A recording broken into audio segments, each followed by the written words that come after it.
За ийм бэлэн суурь үлгэр ашиглаад мөртэй дээл буюу Европ одоо эсгүүртэй дээлний загварчилгааг хэрхэн хийх вэ гэдгийг зааж өгч байна. За хэрвээ та суурь үлгэрээ гаргаж чаддаг бол энгэраар ханцууныхаа суурь үлгэрийг гаргачаад загварчилгаагаа хийнэ. Суурь үлгэр гаргаж чаддаг бол одоо буурдаа мэтийн нөө эсгүүртэй сэтгүүлээс аль тохиромжтой энгэраар ханцууныхаа суурь үлгэрийг буулгаж авчаад тэрнийг загварчлах боломжтой шүү.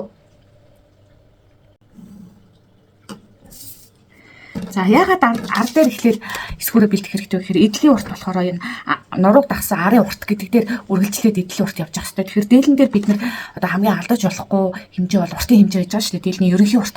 Тэгэхээр эхлээд бид нар ар дээрээ ерөнхий урт гэдэг юм а тохируулаад одоо арынхаа дээлний арынхаа эсгүүрийг гаргаж авах хэрэгтэй юм байна. За ингээд суурь үлгэрээ хуулаад одоо зурчлаа. За суурь үлгэр маань бол оёлын зайг үлгэр байгаа. За энэ танасыг зурчээ.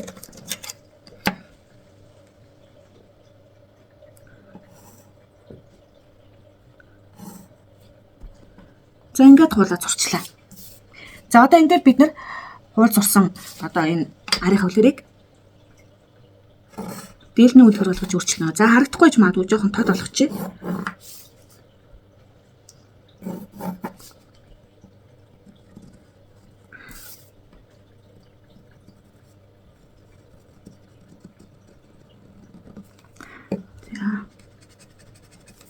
За би ойртуулаад харуулъя. Ингэж харагдаж байгаа. За одоо энэ дээр бид нар загварчилгаагаа. За арийнхаа суурь үлгэрийг цаасан дээр ингэж буулгаж зураад. За одоо би яах вэ гэхээр арын энэ голын дагуу одоо нурууны одоо голын дагуу эдлийн урт маань явдаг учраас за одоо би дээлнийхээ уртыг энэ арын гол дээрээ голын шулуун дээр ингэ авч өгье. За ингээд би нэг 120 орчимтой дээл хийхээр төлөвлөлөө. За ингээд энэ болохоор эдлийн маань урт явж байгаа. Дээлний маань урт. За одоо энэ дээр би за хоёр янзаар хийж болно бид нар. За бүслэгээрээ жоохон хэлбэр гарсан одоо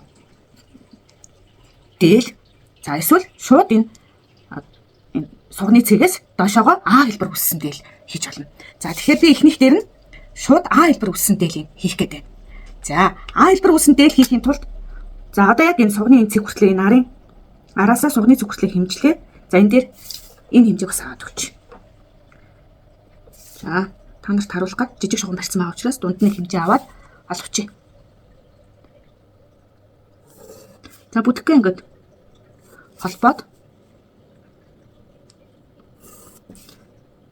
олгоч. За эндээсээ нэгсэндээ яг энэ арын голын шугамтай параллел бууж байгаа. За эндээсээ бид нар хэд орчмыг ар дээрээ одоо хажуу тийш нь нэмж хэсэх вэ гэдгийг тооцно. За өөрөө одоо тэрийг сунгаад авч болно.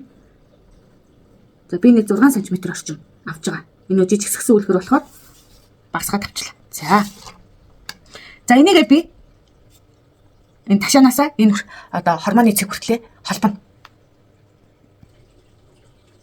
За би энэ цэгээ дахиад 6 арай бага санагдаад 12 болгоод одоо энэ хажуу тишээ хазаж байгаа нэмэлтээ 12 болгоод тэгээ ташааныхаа цэгтэй холболоо.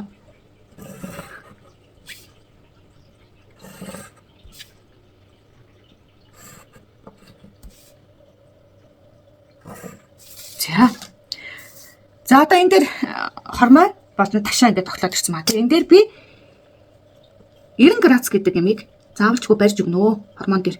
За 90 градусыг барьлаа. Тэгээ уусгаад холбоод өгье. За надад уусгалтай шугам, жижиг шугам байхгүй учраас би энэ шугамаараа уусгаад холболоо.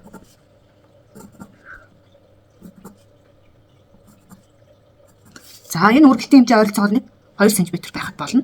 Энэ хоорондын зай. За энд би 90 градусыг заавалчгүй барих ёстой шүү. За ингээд одоо А хэлбэртэй өөрөөр хэлбэл А сэлвэттэй чөлөөтэй сэлвэттэй нөгөө хувцагч хагас бариу чөлөөт гэж 3 ангилж байгаа ш сэлвэтийн нод тийм ээ. Тэгэхээр энэ бол сул чөлөөтэй юм А сэлвэттэй дээлний ар гарч ирж байгаа. За хэрвээ би хагас бариу дүү доошо тэргүүр хэлбэртэй одоо дээлний ар хийх гэж байгаа бол шууд эндээс холбоотой байж болно. За би энэ дээр болохоор жоохон нэмэх гэж байгаа юм. За нэг 2 см-ийг ташаага нэмээд жоохон сул болгож байгаа гэсэн үг. Өөрөөр хэлбэл дээл маань урдаа ардаа ингээд нуглаастай өмсдөг шүү дээ. Тэгэхээр энэ танасыг танахгүйгээр нуглаасандаа тооцоод тэгэхээр нуглаасан дараа багтана гэж үзээд дахиад хажуу дэш нь 2 см-ийг нэмээд өгч байгаа юм. За энэ танасыг танахгүй гэсэн үг. Танаас огт танагдахгүй гэсэн үг. За тэгэнгүүтээ жоох энэ хэлбэрийг бэлхүүсний энэ хэлбэрийг үүсгэнгүүтээ хажуу дэшээгээ дэрвэлтэй өөрөө дурын дэрвэлтээр тооцоод ингээ үсгэж болно. За энэ бүтэн сул чөлөөтэй биш хагас бариу хэлбэртэй хийх юм бол яаж хийх вэ гэдгийг харуулсан шугам.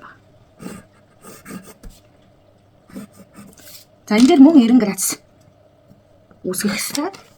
За тэгээ хормон шулуун явах хэрэгтэй. За хормон шулуун заавчгүй тавцахгүй байж болно. За энэ дээр би бол тавцуулаад зурчээ том эсгүүр дээр тэр нарийн юмнууд бол нэг жижигсгсэн эсгүүр учраас тий. За аль алинд нь энэ танасыг хийхгүй байж болно. Бас хийж болно. За хийн гэх юм бол ишээгээ танасыг үргэлжлүүлж зураад за нэг 13 см орчим зураад ингээ холбочих болно.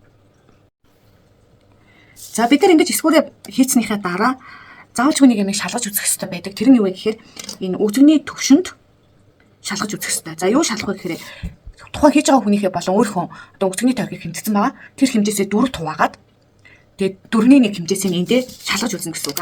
Хэрэв үзэгний одоо тойрог дээрээ энэ дээл баг болчих юм бол нөгөө өмсөн хойно үзэгэн дээр ингээд үүрээд дээл хэвгүй харагддаг штэ. Одоо нөгөө хөдөлгөөн хороо тэгээд илүү юм нөгөө сулын цаг учраас их хэвгүй харагдана. Тэгэхээр үзэгний тойргийг 4 хуваагаад 4-ний 1 хэмжээгээр энд шалгана. За шалгалтаа яг бүслэгийн шулуунаас ойролцоогоор 22-23 см-т ингээ үзэгний шулуунаа зурчин. За суулын өндрөө авч агаад зурсан ч болно. За тэгээд 4-ний 1 хуваагаад үзэгний хэмжээ яаж орж ирж байна, суулын зайн хэр байна гэдгийг хараад ингээд энэ шалгалтыг заавалчгүй хийх хэрэгтэй гэдэг юм аа. За ингээд арын үлгэр бэлэн боллоо. За арын үлгэрийн нөгөө хэлбэртэй үлгэрийн арай өөр өнгөөр бүгдийг ялгаа зурчвал харагдах юм болов. За цэнхэр өнгөөр зурчээ. Одон хар өнгөөр байгаа гэхдээ харагдахгүй ч магадгүй.